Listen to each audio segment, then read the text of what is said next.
洪台又搁拄到8楼，所以屏东东港早起又搁淹水。长到淹水的当经理今仔是淹甲愈厉害，民众是无法度出门上班上课。福德里淹甲愈悬是淹到大腿。公所表示这应该是8楼，福德里的布环上过低、上过低落，造成海水倒急严重。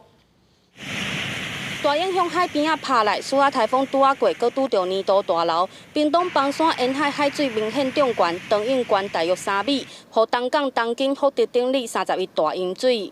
受大楼的影响呢，东港透早有真侪路段是拢有积淹水，像记者即马伫宜里国小边沿海路，水深差不多半个骹头有。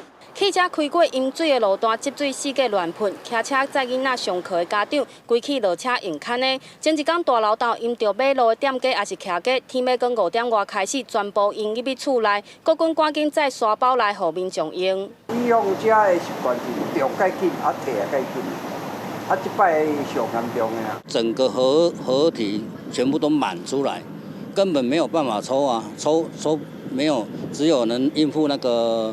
开始退潮的时候抽快点退这样而已。大城甲嘉兴路口因为水深到骹头有，里长赶紧指挥交通，提醒汽机车唔通入来。附近骑家的机车嘛，因为淹水倒伫水内底。虽然骑家已经做灌水，也是淹入去，囡仔无法度出门上课，伫厝帮忙扫水。居民表示，这是8八风灾了后第一摆淹这么惨。大城桥这边还没有做闸门。 我们尽量的用各地用那个大抽水机的方式来抽。大城桥边抽水机一透早拢无停，唔拿当经理福德里因为我伫堤岸边，水深一度到大腿，一直到要10点水还未退了。公所判断因为堤岸过低，加上边仔有停业的造船厂，内底有河船落水的引道，只要涨流，海水就会对堤岸也是引道附近溢入来，会建议加关堤岸改善淹水的问题。记者陈环武、面交关屏东报。